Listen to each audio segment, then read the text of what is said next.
মনে হয় হাজার বছর তোমার সাথে ছিল পরিচয়, বুঝি ছিল পরিচয়।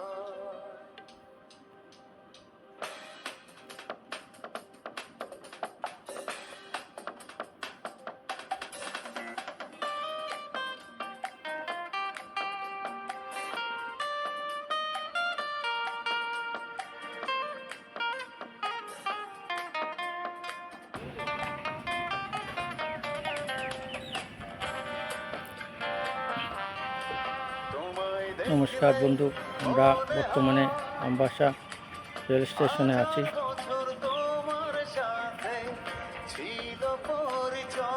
আজকে ত্রিপুরাতে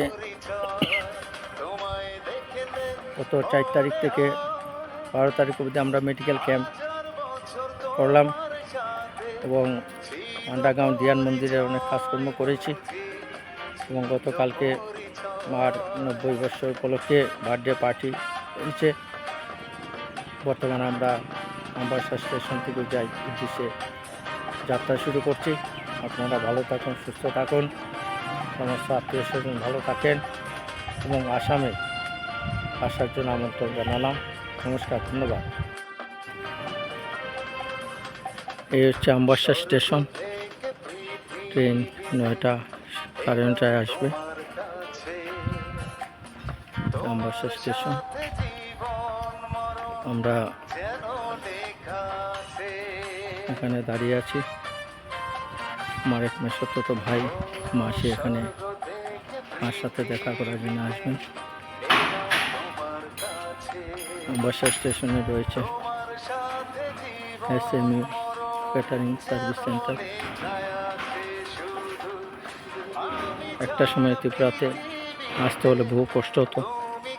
বর্তমানে আমরা 12 ঘন্টায় আমবাসাতে ঘুরবো এবং যাইতে রাত্রে 7টা সাড়ে 7টায় গিয়ে পৌঁছে যাব। এই হচ্ছে আমবাসা স্টেশন। আমি কমলপুরে medical health check up camp করলাম। বহু গরিব মানুষকে আমরা বিনা পয়সায় ট্রিটমেন্ট করেছি, চেক আপ করেছি এবং অনেকেই মেডিসিন নিয়ে গেছেন। বর্তমানে আজকে আমরা আসামে আগামী 14 তারিখ থেকে আবার মেডিকেল ক্যাম্প শুরু হবে। উত্তর বিদ্যানগর হুজাই হোলিস্টিক ন্যাচারাল সায়েন্সে কমলপুরের নোয়াগাঁও আন্ডারগ্রাউন্ড শিব মন্দিরে মেডিকেল ক্যাম্প শেষ হবে। তো বন্ধু, কর্মই মানুষকে মহান করে তুলে আনন্দমূর্তিজি সেই বাণী সাধনা সেবা ও ত্যাগের দ্বারা মহান হন। সেই বাণী নিয়ে আমরা এগিয়ে চলছি। আপনারাও এগিয়ে আসুন, দেখবেন অন্যকে যদি সেবা করেন, অন্যের প্রতি ভালোবাসা রাখেন, মানুষের প্রতি যদি বিপদে সহযোগিতা করেন, তবে দেখবেন আপনার মন ভালো থাকবে। আমরা ভগবানকে দেখি না, মানুষের মধ্যে ঈশ্বর বিরাজমান। আর ঈশ্বর সেবা করলে ভগবানের সেবা হয়। আমরা অনেক সময় ভাবি যে ভগবান, আমরা যে কর্ম করি ভগবান তার শাস্তি দেবে। ভগবান কাউকে শাস্তি দেয় না, ভগবান সবাইকে মাফ করে দেয়। তার নিজের কর্মফলে সে নিজের শাস্তি পায়। তাই যে ভালো কর্ম করবে তাকেই ঈশ্বর ভালোবাসবে এবং ইতিহাসে আপনার নাম থেকে যাবে। স্বামী কিন্তু বলেছেন, এই পৃথিবীতে যেহেতু এসছো, এমন একটা কাজ করো, একটা দাগ কেটে যাও। আমি আসামে হোলিস্টিক ন্যাচারাল হেলথ সায়েন্স একটা তৈরি করেছি। ত্রিপুরাতেও নোয়াগাঁও কমলপুর বিধায়ক মনীষ কান্তিদের বাড়ির পিছন প্রান্তে বালিবা স্কুলের সাথে একটা আন্ডারগ্রাউন্ড ধ্যান মন্দির তৈরি করেছি। এখানে গিয়ে ভক্তবৃন্দ ধ্যান করে কাজকর্ম চলছে। আপনারাও এখানে ধ্যান করতে পারেন এবং আপনারা যদি সাহায্য সহযোগিতা করতে চান তো এগিয়ে আসতে পারেন। আপনার সেই দান মহান দান হিসাবে থেকে যাবে। নমস্কার বন্ধু, ধন্যবাদ। মনে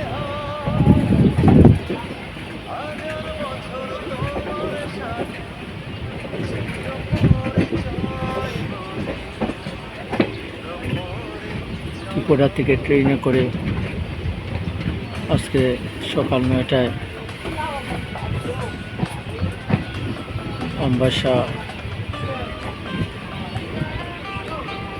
স্টেশন থেকে আমরা যাত্রা শুরু করেছি। ট্রেনটা যদিও একটু লেট ছিল, 9:47 ট্রেন ছেড়ে দিয়েছিল।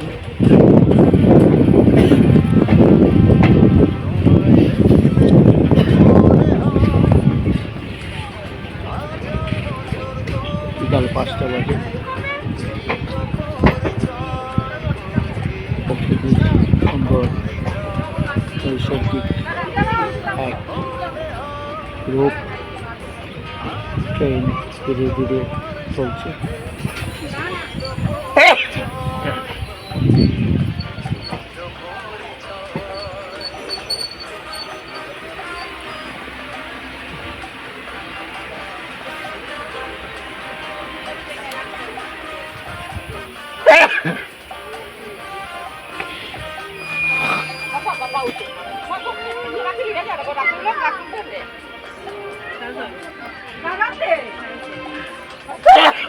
স্বর্গ থেকে এলাম তোমার কাছে, তোমার সাথে যেন লেখা আছে।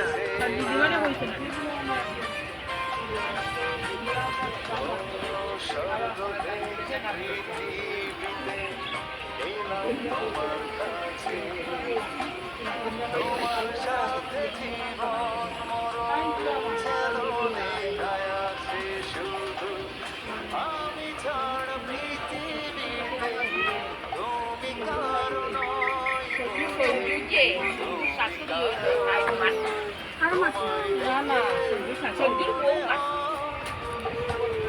হাজার বছর তোমার সাথে ছিল পরিচয়, বুঝি ছিল পরিচয়। পাহাড়ি এলাকা শিলাংটি আমরা পৌঁছে গেছি। কিছুক্ষণের মধ্যে লামডিং পৌঁছে যাব। ওখান থেকে প্রায় 1.5 ঘন্টায় আমরা হুজাই স্টেশনে পৌঁছব। উত্তর পূর্বাঞ্চলের সেই প্রাকৃতিক সৌন্দর্য, পাহাড়ের গ্রাম সেই লাংটি। বন্ধু, ত্রিপুরা যাওয়ার পথে বহু ভক্তি পার হয়ে আপনারা পৌঁছে যাবেন ত্রিপুরা, বা ত্রিপুরা থেকে আস্তে আস্তে আপনারা আসাম হয়ে চলে যেতে পারবেন ভারতবর্ষের বিভিন্ন প্রান্তে। আমাদের এবারে যাত্রা কিছুক্ষণের মধ্যে আমরা হুজাই পৌঁছে যাব। কালকে থেকে আবার গতানুগতিক জীবন শুরু হবে। হুজাই 14 তারিখ থেকে আবার মেডিকেল ক্যাম্প স্টার্ট হবে। নমস্কার বন্ধু, ধন্যবাদ। ভালো থাকুন, সুস্থ থাকুন। প্রকৃতির সেই নৈসর্গিক যে সৌন্দর্য তা দেখুন।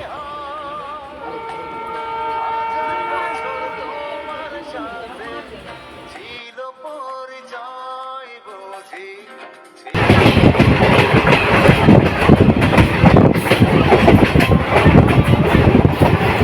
লামডিং পার হয়ে বর্তমানে আমরা লামডিংয়ে প্রবেশ করছি।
আজকের দিনটাই বিগত হয়ে গেছে। তাই উপনিষদে বলা হয়েছে, ছড়িগতি ছড়িগতি এগিয়ে চলো, এগিয়ে চলো, কেঁপে থাকা দিনে। বিগত দিনের কথাকে যদি আমরা মনে রাখি, সেই যুগকে যদি আমরা নিজেকে হাসিয়ে নিই, তবে আমরা এগিয়ে যেতে পারবো না। ভাঙ্গা গোড়ার মধ্যে দিয়ে আমাদের এগিয়ে চলতে হবে। তাই কবির ভাষায় নদীর একুল ভাঙে অকুল ভরে, এই তো নদীর খেলা। সকালবেলার আমেজে বাই পক্ষীর সন্ধ্যাবেলা। নদীর একুল ভাঙে অকুল ভরে, এই তো নদীর খেলা। আমরা প্রিয়জন মানুষকে যাদের আপনি মনের অন্তর থেকে ভালোবেসেছেন, হৃদয় থেকে ভালোবেসেছেন, তার প্রতি সেই ভালোবাসা ঈশ্বরের চরণে অর্পণ করুন। সে আপনাকে ভুলে গেলেও আপনি তাকে ভুলে যাবেন না। প্রকৃতি নিয়ম, মানুষ যখন সুখের দিনে পড়ে যায়, সেই দুঃখের সেই বিগত স্মৃতি ভুলে যায়। কিন্তু যে প্রকৃত মানুষ, সে ভুলে যায় না তার সত্যিকার মনের মানুষের কথা, সত্যিকার প্রেমিকের কথা। সে নীরবে নিভৃতে ঈশ্বরের কাছে প্রার্থনা করে যাতে সে ভালো থাকে আর মঙ্গল হয়, তবেই আমরা এগিয়ে যেতে পারি। নমস্কার বন্ধু, ধন্যবাদ। তুমি বাঁধো প্রেমের বাসা, তোমায় নিয়ে মনে আমার কত রঙিন আশা। ও বুকের জমিনে তুমি বাঁধো প্রেমের বাসা, তোমায় নিয়ে মনে আমার কত রঙিন আশা। আমার জন্ম যেন তোমার জন্য, মনটা শুধু কয় বুঝি, মনটা শুধু কয় তোমায়